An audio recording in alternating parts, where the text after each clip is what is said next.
the Rikishi Fatu Off the Top podcast. Let's go. Rikishi Fatu, all y'all ready? We the ones. Keep it locked on the Rikishi Fatu podcast. Off the top. We gon' talk about everything wrestling, everything hip hop. Keep it locked. It's time to smarten up. Ladies and gentlemen, how y'all doing? Big Keish. Testing. I can't even hear myself. Can you? Yes, I can hear you. Yes, I cannot hear myself. At all? At 100% at all. Testing, 1, 2. Testing, 1, 2. Mic check. There it is, a blooper. Now I can hear you. Oh my God. Good rip, guys. OMG. No, good rip. You knew my was on. I swear. Yeah, you do. I swear to Buddha. Yeah, I swear to Buddha. Okay. All right, Buddha. Okay. Good rip. This is our first one here, and here it is. It's never a dull moment when we sit down. Never. All right. Well, let me reverse the roles and you want to bring it back? Good evening, right? Good evening. Bring it back. Good evening, TMD. How are you? I'm doing good, Big Keish. It's always good to see you. How you doing, man? I'm good, my man. I'm just exhausted with a weekend, and here we are. We're doing it again. I was just going to ask you about this weekend. First of all, you were in the Bay Area, and you did some old school stuff. You drove through the night to make it into a gig in Pasadena. Please tell us about this weekend. So, we took off on Friday. Mm-hmm. I always like to leave a day early. I don't like to leave the day of when you're booked to be working someplace because, travel things, anything can happen, correct? So, yes, sir. And for me, I just don't rush anymore, man. So I left here in L.A., me and my son, Tamiko, the indigenous one, got him on the road paying his dues, man. I just sit back, turn on the heated seats. And then he just, he jumped in it and handled it for about 5 hours. We drove up to Turlock, California. Big shout out to people out there, the fans out there in Turlock, California. And we had a show up there. It's a sports car show, one of the biggest sports car show in that area, in Fresno, Turlock, Clovis. And it's called the CVC Show. It's run by a promoter by the name of Eric Shaw. And so we got there, checked in hotel, got a little bite to eat. It's a real small place in Turlock. I've never been to Turlock. And it was like, it was like out in the country someplace, right? It wasn't, you didn't see too many, high skyscraper buildings. It's not like in Fresno. Mm-hmm. This one here was like upper north, but on the outskirts. And so anyhow, we got there, man, and we were actually late to be able to go. You know how you got to go set up. I have people to do that for me, but I'm very, very I need to be hands-on to make sure everything is done right. I don't know why I don't trust other people to do it for me, but it's just been my ways of, if you want to be done, you got to get it done yourself. Yes, sir. And so, we missed that, and so we had to get up in the morning, which is Saturday. And, we was there at 7:30 to 8 in the morning. Me and my son, it's kind of a nice thing because, Tamiko's on the scene now. And to be able to have him, hands-on with me to be able to teach him the ropes and everything. And this here is, it's new to him because he's training, but now he's learning how to be able to sell himself to places like this, to signings and Comic-Cons and, whatnot. So anyhow, we started signing Joey. I think it was from 10 a.m. 10 a.m. we sat down, man. We were busy, all the way till about 2:30. My damn buttocks, man, was sciatic nerve was just hitting and everything. But yeah, we humped it for about, all the way until about 3:30. Of course, I posted up a few pictures of family members that came down. That's the beautiful thing about when you're coming to a signing to a city near your family members, because you're able to spend that quality time with them, right? Yeah. And so we got together. We had a little bite to eat, and then we jumped in the ride. So we rode back and we caught traffic. There was, that Highway 5. You never know what's going to happen, right? You know that yourself. Yes, you go up and down, yeah. every weekend. So, but yeah, we got caught in traffic, and so bumper to bumper. And by the time we got home, I think it was about 10:30, 11 p.m. And the following morning, which was Pasadena, where you were at. Yes, sir. And yeah, so we started there, and I was supposed to be there from 10 till I think it was 6 p.m. But I tapped out at 3 p.m. Yes, sir. I got there. I think I got there at 11. And normally I'm strong to be able to Yep. to be able to to handle that. You got to keep a smiling face, a good energy when you're meeting your fans that paid hard-earned money to come through and see you. You know what I mean? And so when you're sitting there, knowing that you didn't get no good sleep or stuff like that, and you just putting in your time, right? And to be able to meet and greet the fans. After a while, it gets kind of, tiring. So, and then you got to drive home on the 5 at night through the fog. Yeah. And this is the part. If there's anybody out there listening who's a worker and who's in the business, who's wanting to get into the business, like these are parts of the business that are the real parts, the hard parts, the traveling after the show, after he signed all day. Because I've been on the road with Kishi. In these moments, and I share this with people all the time because this is a great technique that you shared with me without even telling me. Yeah. Big Keish, we were driving from a funeral, and I was swerving. I was so tired. You were front row with me. You were front seat. Everyone else in back seat passed out. Yeah. Jacob, Reno, David. And you kept talking to me. You kept talking to me. And this is the first time you've ever really talked to me. And I'm thinking to myself while I'm driving the whole time, damn, man, Keishi's really wanting to get to know me. He's like really asking really personal questions. But what you were doing was you were keeping me awake. Exactly. You had everybody's hands in your life. Yes. It's very disrespectful for people if we're all traveling and just one person is just, doing all the work and stuff. Because we got to make sure that you're up. We're like the guys on the side. You need something to drink. We got you, Joey. Yes, sir. You need something to eat because you're already doing the job by taking us from A to Z. Yes, sir. Right? And so... I will never forget that. I'll never forget that. And the beautiful thing is like this is like, it gets to time where you get to really know the person. Because now you're in the car and, we're talking about, we start talking about, say your character or giving advice like, what I think that can possibly, add on to, to building that brand of yours. Because we want you to be successful. Yeah. But then there's some rides when you're in the car with somebody else that just thinks they know it all. Yeah. Well, you kind of look at the kid and it's like, this kid don't get it. And so times like that, if they're not honing in and listening and understanding where an OG or a professional person that's been in the business a while understands what they're trying to give you, because at the end of the day, I don't have to. Sure. They don't have to, right? Right. But again, it's like this thing here, our purpose now, been there, done that. It's just to be able to pass the knowledge. That one-on-one knowledge on to the next generation. So, I really am enjoying the time right now with my son Tamiko. He's he's been away from me for a bit. We have always been in each other's lives and stuff, but he was born and raised in the Bay Area. And he actually was, training with me a while back, way before the Usos, way before Solo Sikoa. And so when my son came to me, I was all in for it. You know what I mean? But, it's one of those things like, listen, there's not going to be no special treatment, at which, I do that to them. And everybody should do that to a wrestler that's coming in, so you understand how hard this grind is.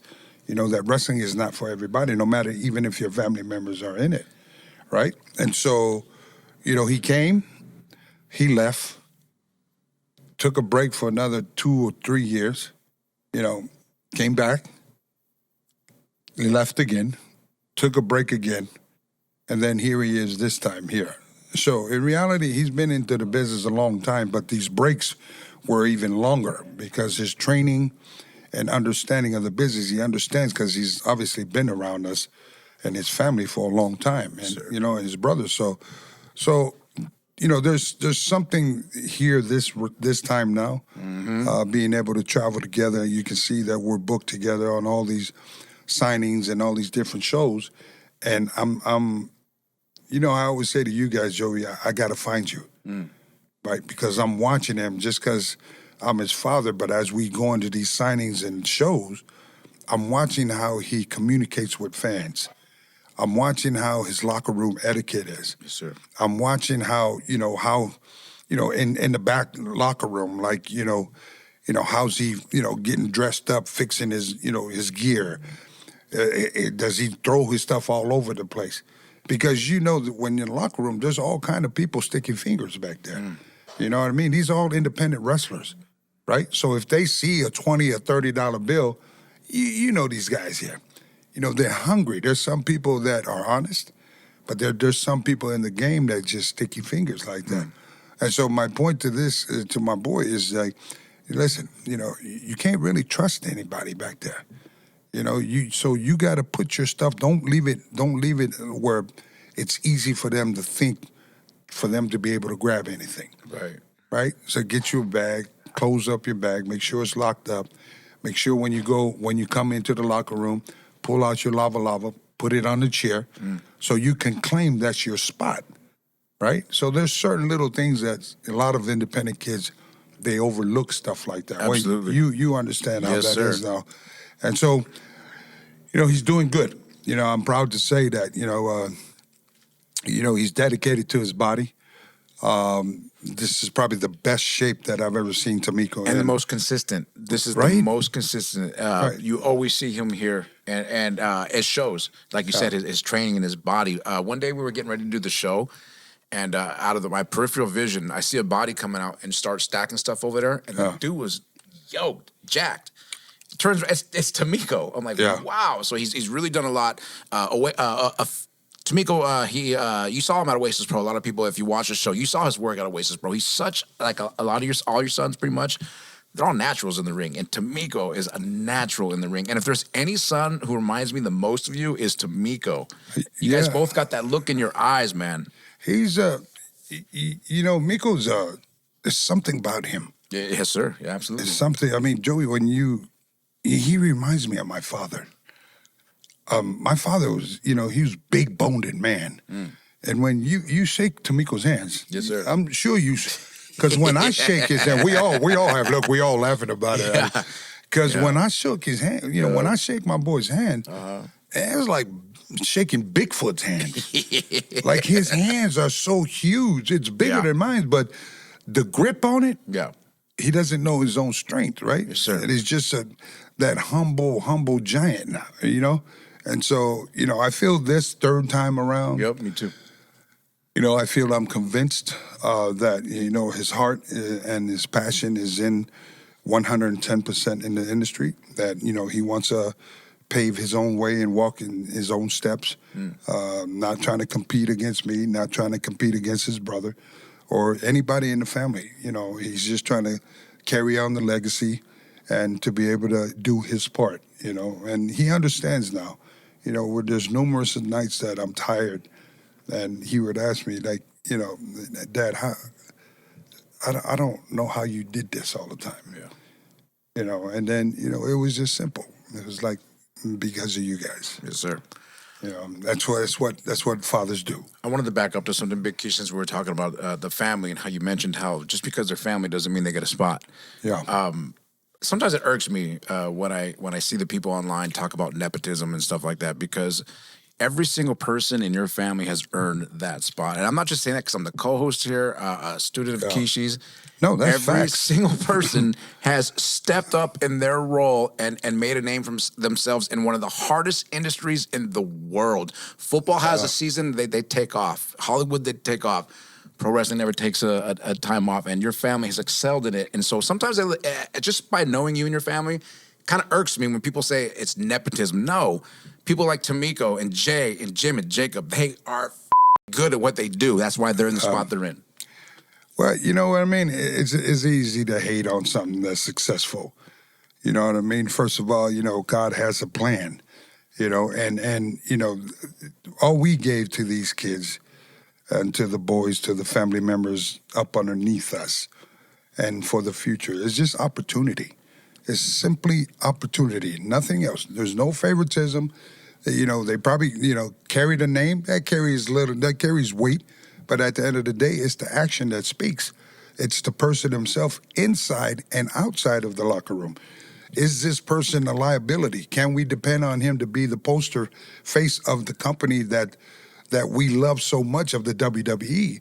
The WWE has opened up so much opportunity for our family that, as we're out of the picture now, we still carry that with respect.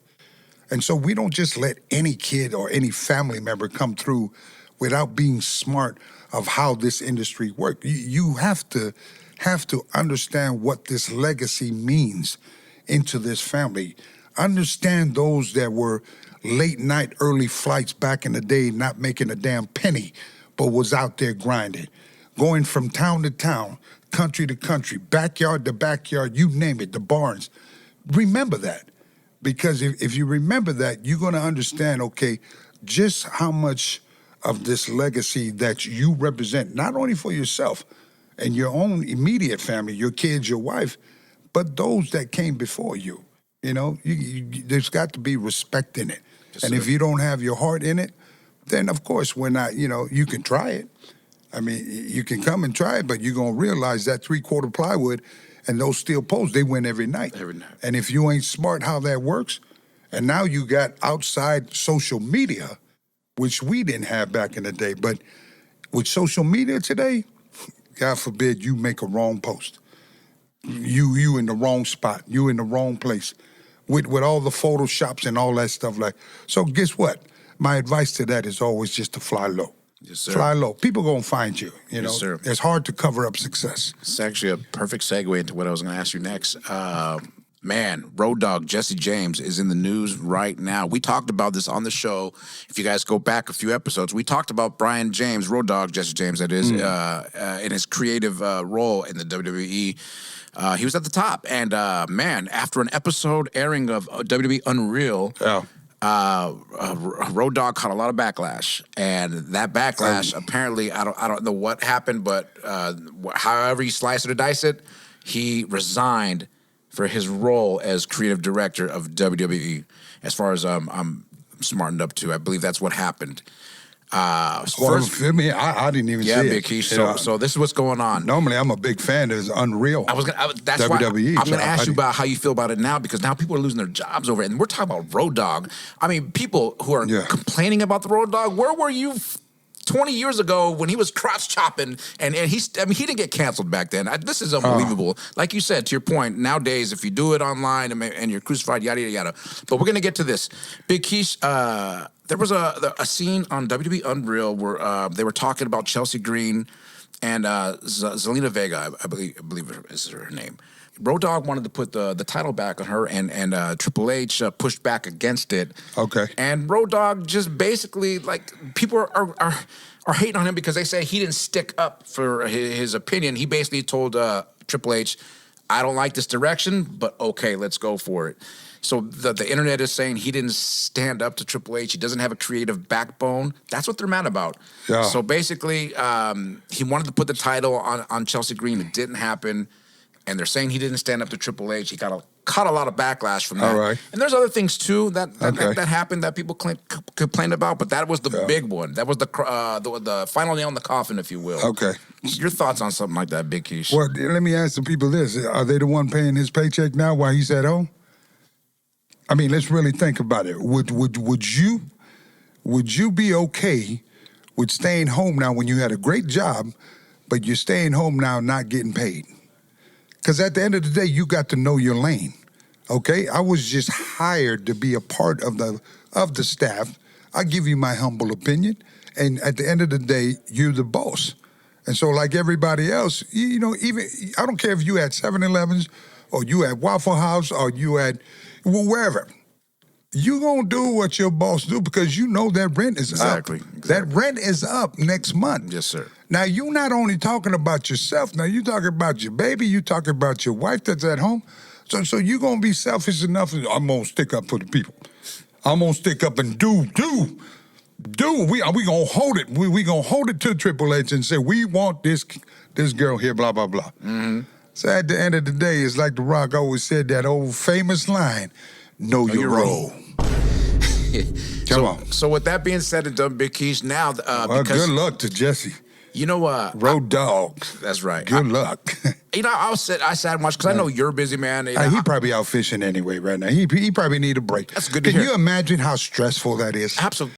It's freaking stressful. Every little step stressful. you take, like Bobby Brown, someone's judging you. But you imagine this table here. If you got all these, directors here, talking about, okay, which angle we going with? Okay, what we going to do with this kid? Yep. What we going to do with this girl? What we going to do with Yeet? What we going to do with Jake? I mean, it becomes stressful. So you can just voice your opinion, and if it was me, I would have tread light on that table. Right? Yes, sir. Because I like my paycheck every week. Because that's what that's what it's about when you get up there, especially at that age. Well, what you gonna do? Make a comeback and come into the ring? I think Right. not. I think not. I'd rather get paid just being able to open my mouth and voice my little humble opinion. At the end of the day, I'd be like, hey, yes, sir. Yes, you right. You right. Thank you, sir. Yes, sir. Thank you, you. sir. Thank you. Thank you Yeah. kindly. Yes, sir. Come on. Absolutely. Man, Yeah, come on, Road Dog. I know you smarter than that. so with that being said and done, Big Keish, I mean, now, he resigned from his position because of this He'll be back. TV show. I He'll hope be so. back. I hope so. Okay, I'm gonna go out on a limb right now and say he will be back. Like Arnold Schwarzenegger, Yeah, T2, yeah. he'll be back. I'll be back. I'll be back. So let me ask you this: now that we're here in this position, Big Keish, is this show, is it still good for the business or does it hurt the business? I think it's absolutely 110% good for the business and also the fans There it is. that are out there. Because when you know how we end up the show, Yeah. always smarten up. Because that's what we're giving them. We're giving them what it is. Like, you're not just only, you tune in every Netflix, Monday Night Raw, SmackDown, you're watching it all.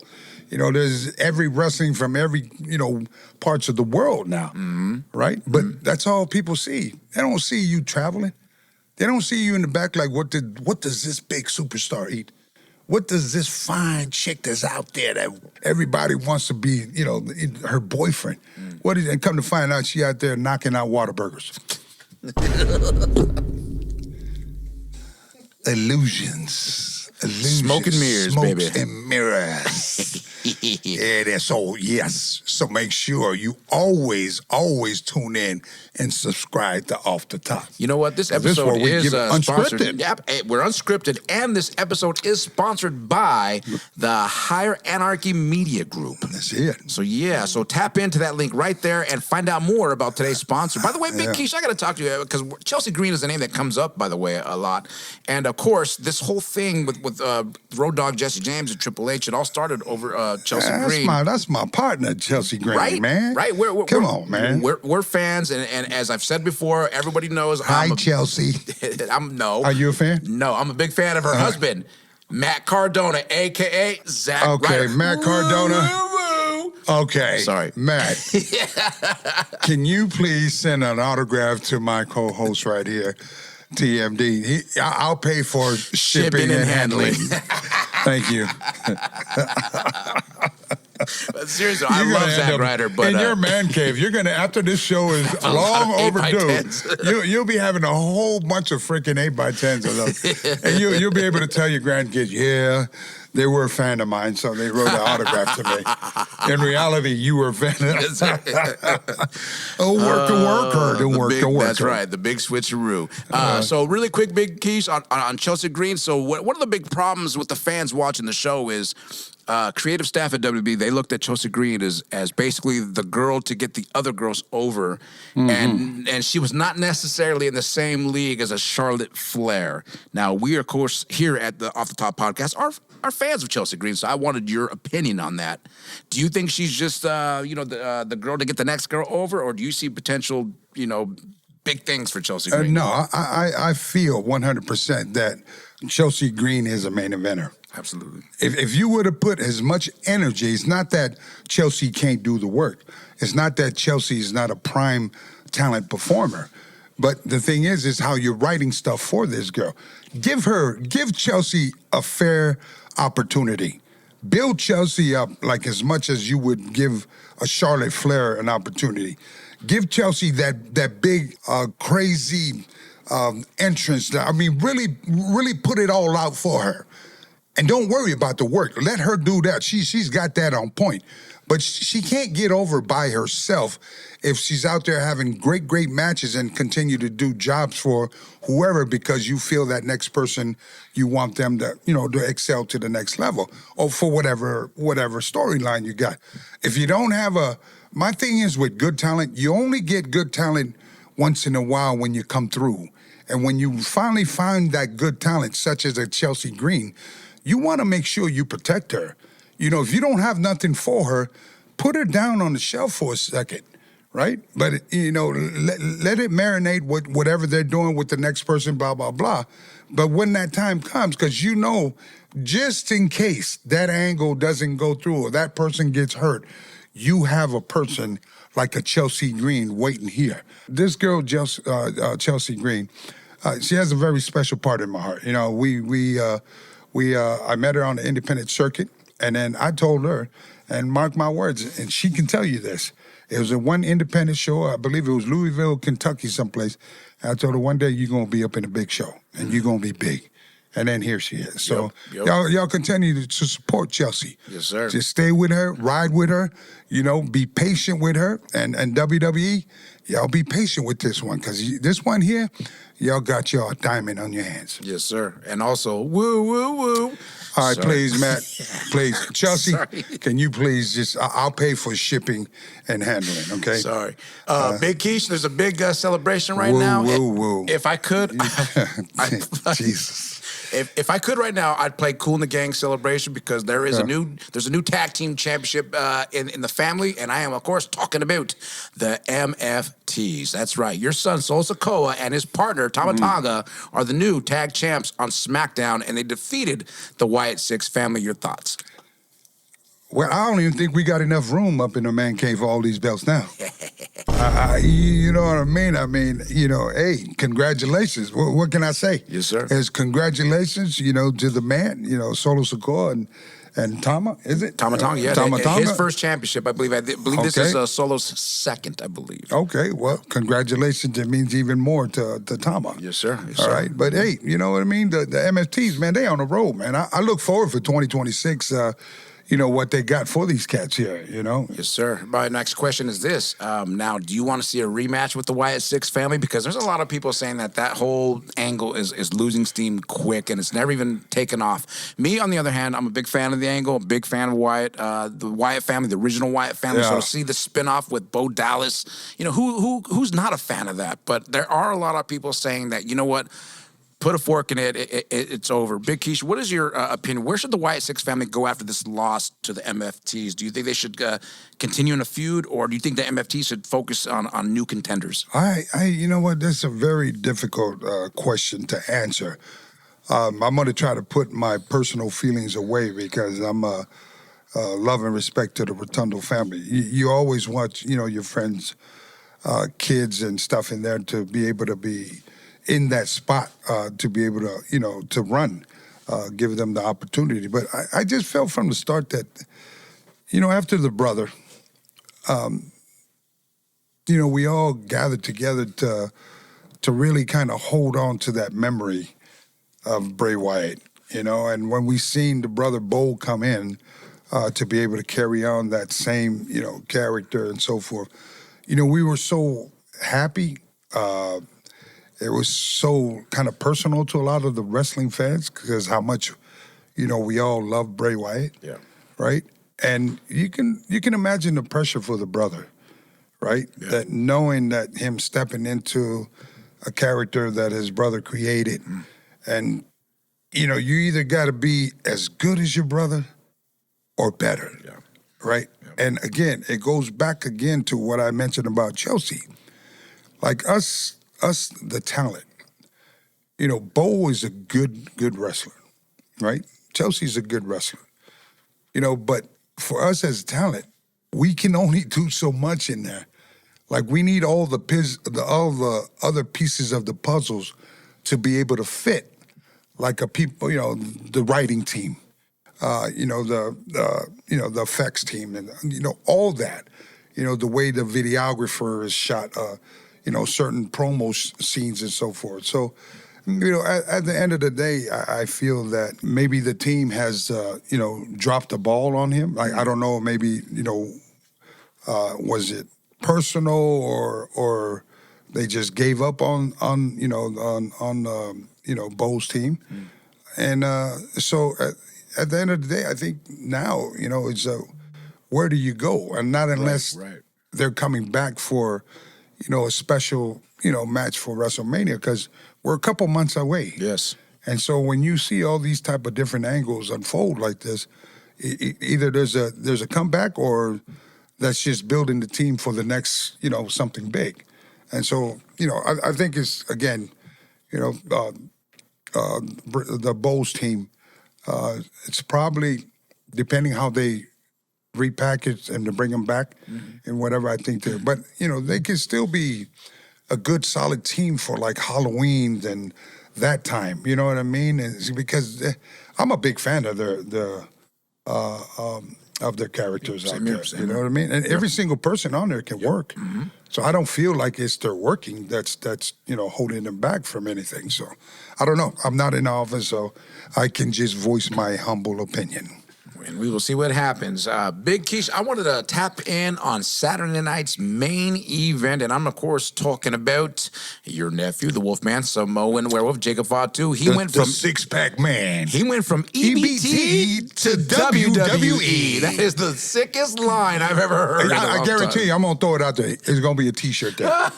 Right. If nobody, all those high-class people out there, all those big money millionaires, they don't know a damn thing about EBT. But now EBT done went worldwide now. Y'all need to thank Jacob Fatu. I think that's a reason why a lot of people resonate with Jacob Fatu, because he is absolutely realist. Jacob is unfiltered. Absolutely, but there's never been a superstar in WWE history who's ever said that line from EBT to WWE. That's no shame, baby. So I think that's why no shame. He ain't got no shame in his game. He said that with all chance and authority. That's right. Because he coming from EBT checks to WWE checks. Man, that's a big difference. Man, big case. So first of all, big difference. Absolutely. So we saw the match. First, did you see the match? Jacob Fatu versus Cody Rhodes? Absolutely, man. What were your thoughts on this match? Yeah, I thought Arnold Schwarzenegger was back when I seen Jacob. Jacob was like, he was in the best shape, man. Yes, sir. Well, you seen his six-pack? Like, it reminded me back in the old Sun Valley days. Yes, when sir, absolutely. Word is he's in the gym, as you can see. I mean, it's obviously shown. They don't lie. And, I mean, first of all, when I was watching, I was blown up because I was watching him and Cody go through the whole arena, and I'm blown up watching. But, yeah, he kept up, and I thought he did good. But as a fan, the ending, I felt a little robbed, but the worker of me knows why it happened like that. But first of all, I was invested as a fan, and, of course, a fan of Jacob Fatu. I wanted to see a winner. But by the way it happened tells me that we might be seeing other things happening. First of all, well, you're smart. Yes, sir. Absolutely. You've been around the business, right? Yes, sir. Yes, well, sir. I mean, when I seen it didn't bother me. I was just happy I'm seeing the kid from EBT to WWE. Yeah. Anything in between that don't matter now. I mean, you're looking at the guy. He's wrestling the world champion at one time. Yeah. You know what I mean? It don't get no better with, being a part of that or Cody Rhodes and being a part of Roman Reigns. Yeah. I mean, the list goes on. So like you said, Big Keish, we are in that WrestleMania season, and it looks like things are shaping up to the road to WrestleMania. And right now, we're looking at Jacob Fatu in the mix with a former champ and a current champ right now. Okay. So, first of all, if that's the way we're going, the route we're going, what do you want to see happen? Because we can go Jacob versus Drew, we can go Jacob versus Cody, Cody versus Drew, or we can do a triple threat heading into WrestleMania. Hell, we can have it at WrestleMania. What are your thoughts on a potential match between the three of those guys? Should they do singles, a triple threat? What do you think? No, I can kind of see it's going to be. I'm going to go out in the limits. I don't know nothing. I don't talk to nobody. You're not part of the creative team. I'm not part of the. You don't talk to Bruce Pritchard. The kayfabe team. Or nothing. I'm not part of the Stooge team. None of that. None of that. This is unfiltered. But I'm seeing what I just see now. What I've seen just recently. I'm seeing Jacob versus Drew McIntyre for WrestleMania for the belt. For the belt. Wow. And then the belt switch hands. Wow. which will be a repeat of the year before when he won the U.S. title from LA Knight. Whoa. Holy Okay, moly, because man. now with Jacob coming back, Yes, sir. and again, the office sees him like he's in tip-top shape. His mind is clear. He's over that hump about, okay, I'm a WWE superstar now. When you've been EBT all your life, now you WWE, you get it. The first couple months, you kind of just lost in the shuffle. Like, I can afford a lot of stuff. I can be able, I can live now. You know what I mean? But there's a cloud over that. It clouds all your mind and stuff where you're caught up in all that. And then you need to set back for a second and kind of repackage, rethink a lot of things and kind of come back down to where now you can see clearly. You can understand clearly what your purpose is now. You understand clearly how your body's feeling day in, day out when you're performing every night. Because now with this schedule, he's wrestling almost all the time. Not to mention that, going to different signings to promote the company. So there is no rest. Maybe for the first couple of months, all right, was having a couple of beers, celebrating, let me buy you something. I can afford it now. After a while, you start to think, hold up, he ain't gonna last long because my body's starting to feel this thing here. And so at the end of the day, when Jacob came back, and that was the first big green light, was seeing how Jacob's always a humble guy. Jacob walk into a room and light the room up with just his smile and how he talks and everything. But to see him come back healthy and his mind's right, no more worried about his grill, and there's no more thing going on there for his health. So he's ready. He's in good shape. He's in good health. His mind is set. Now it's time to light him up. Yes, sir. And of course, this Saturday or Sunday, it's going to be Saturday, the Royal Rumble in Saudi Arabia, of course. So he's heading into that Royal Rumble. And not only is he in that Royal Rumble, he's got family members in that Royal Rumble. And one of them that announced his participation in the Royal Rumble is going to be your son, the Yeet Man, Jey Uso. So he's going to be participating, of course, in this year's Royal Rumble. And we all know this. He won last year, and he went on to WrestleMania to win the belts. We all know this. So now this year, he's going to run it back. He's literally going to run it back. What should Jey Uso do differently this time heading into the Royal Rumble and into WrestleMania that he didn't do last year? Just survive. Survive it, and, the goal is to try to repeat, to run it back. And now it's just, Jay, he's got a bullseye on top of his head. You know what I mean? Because the person that, that will eliminate Jay, people going to be talking about. That's how over Jay is, right? Anything that happens to Jay, people talk about it. Yes, sir. So at the end of the day, Jay doing somebody a favor, right? But to be able to have, Jacob, we just mentioned, I just feel it in my gut what a setup it would be. I'm going to throw it out there. I kind of see Jacob winning the Royal Rumble. Wow. Holy moly. Which gives him a chance to be able to go up against the belt for WrestleMania against Drew McIntyre. Wow. I don't know. Hey, what do I know, right? But, that's just something that I kind of see. I think the fans can probably, would probably agree. Because Jacob was supposed to, when he first came, he was supposed to be a heel. Hey, people just gravitate to him, right? And then, once WWE gravitate to somebody, like they really behind you, you already know that WWE Universe wins. He's got that stone. I can't believe I'm saying this. He's got that Stone Cold Steve Austin. Oh, man. Steve Austin. Comparing Jacob can you please send my guy now? He slowly, I know he's a fan when he brings up stuff like this. Can you please sign an autograph to my guy TMD? And I'll happily pay for shipping and handling. Thank you. Because you know what? Because if you saw the promo with him against Cody, clearly he's the heel. But people are going to cheer Jacob regardless because he had that Stone Cold factor where he was so cool. Hence the EBT reference, man. People just love Jacob whether he's heel or babyface. Hey, when you look at that video, right? What comes to my mind when I seen that video with Jacob and Cody? It was like the streets versus corporate. Yes, sir. if you don't know, you got to know. And only people that come from the streets would understand the lingo, what Jacob was talking. That's just Jacob speaking. Yes, sir. There wasn't no gimmick. There wasn't no, you know what I mean, like practice the interview. You know, the words that he spoke in there, that was him. You know, we see the outfit, that was just like everyday clothes. If you on the blocks, you on the streets, you coming from the hustle, that's everything, that's everyday clothes. We wear what we wear. But when you see that, and then you see Cody, you know, Cody's just, you know, straight up like, you know, three-piece all the way around. So this thing that they're doing with these two here, you know, a lot of us can gravitate to. The streets can gravitate to it because of Jacob. Corporate can gravitate to it because that's what Cody represents. That's his style. And so when you got two real ones coming at it, man, you can't lose. You can't lose with them. The only people that'll mess it up is them two. Yes, sir. So once again, I just want to reiterate. So in this year's Royal Rumble, we got your son Solo Sikoa, your other son Jay Uso. We got Cody Rhodes. We got Roman Reigns. Roman Reigns is going to be in the Royal Rumble. Penta, Gunther, Bronson Reed, and so much more. But your pick for the Royal Rumble winner is the Samoan Werewolf, Jacob Fatu.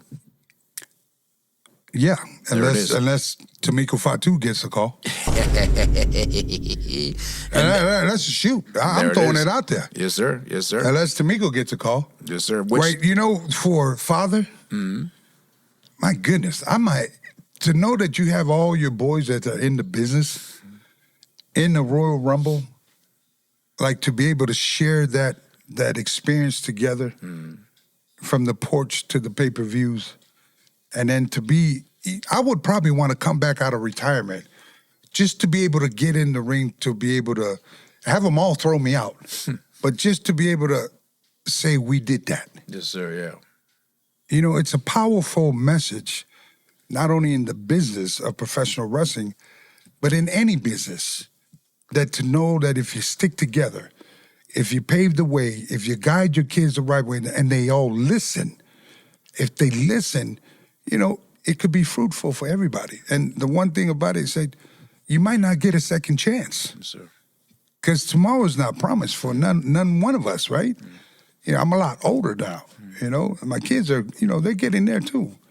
And so at the end of the day, it's like you got to seize that moment now.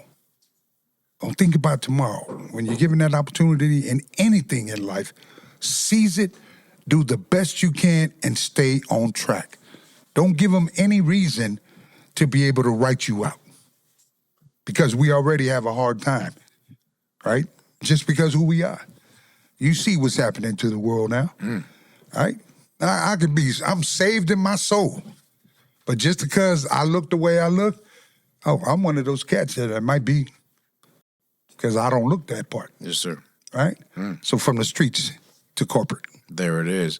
Big Keish, there is some big shows happening right about now here at the Domain Event Center that I want to talk about. We got January 31st. We got Effin' Warriors happening here. And that's, of course, going to be this Saturday. And that following day, February 1st, we're going to have a memorial show for Pastor Cortez, which I know you're going to be at that show. Can we talk a little bit about that? You know, my condolences, you know, one of my close friends, Paul Skiles, and, you know, his wife, Debbie.